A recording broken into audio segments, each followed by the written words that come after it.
Good morning बच्चों। आज जो टॉपिक हम पढ़ेंगे वो बहुत ही ज़्यादा इम्पॉर्टेंट टॉपिक है।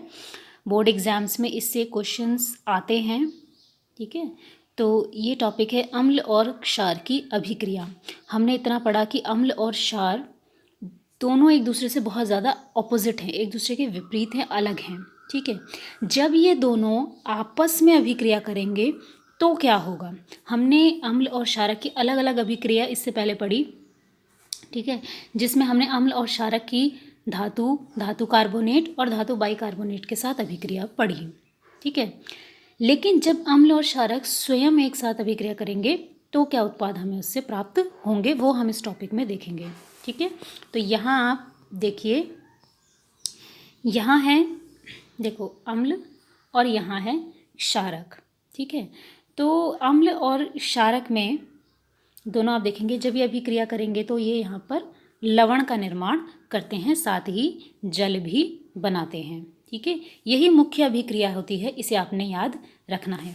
अब इसका एक उदाहरण देखिए, यहाँ पर एक क्षारक लिया गया है सोडियम हाइड्रोक्साइड, ये बहुत ही प्रबल क्षार होता है।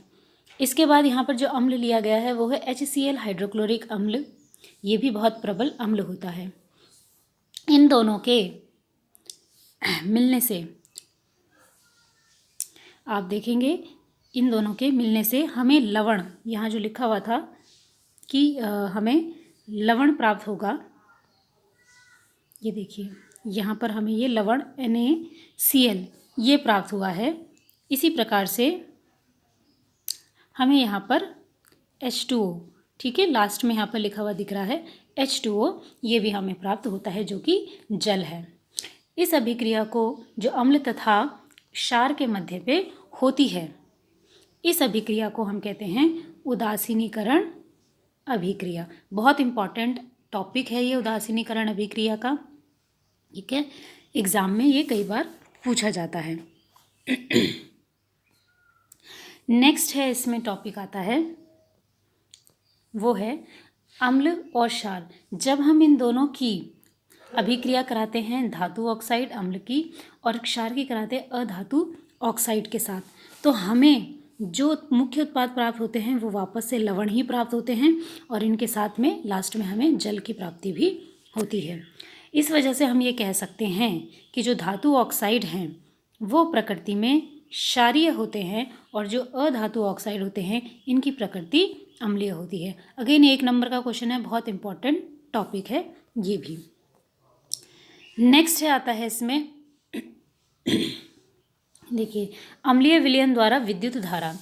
देखिए क्षार और अम्ल, आपने इससे पहले लिखा था तनु अम्ल और सांद्र अम्ल की परिभाषा लिखी थी, तो उसमें ये साफ साफ लिखा था कि अम्ल को विलयन के रूप में बनाया जाता है जब अम्ल में क्या मिलाया जाता है, पानी मिलाया जाता है, या अम्ल हमेशा तरल अवस्था में होना चाहिए। इसको मैंने आपको कहा था, जब भी विलयन का आपको लिखा हुआ कहीं मिले तो आप समझ जाइए किसी घोल के बारे में बात की जा रही है। तो अम्लीय विलयन बनता है जब वो पानी या तरल अवस्था में, द्रव अवस्था में होता है या विलयन की अवस्था में होता है, तभी अम्ल H+ आयन को उत्पन्न कर सकते हैं। अगर वो सूखा होगा तो वो कभी भी H+ आयन उत्पन्न नहीं कर सकता।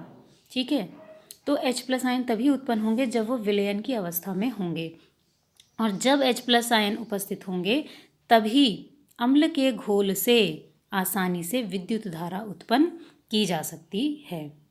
सूखे उससे नहीं की जा सकती, क्षारों के द्वारा विद्युत धारा उत्पन्न नहीं की जा सकती, केवल और केवल अम्ल के द्वारा विद्युत धारा उत्पन्न की जा सकती है।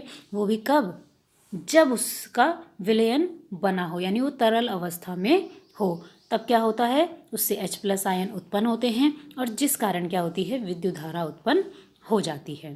ठीक है, तो ये टॉपिक है, इस टॉपिक को आपने लिखना है पूरा का पूरा आज की डेट में।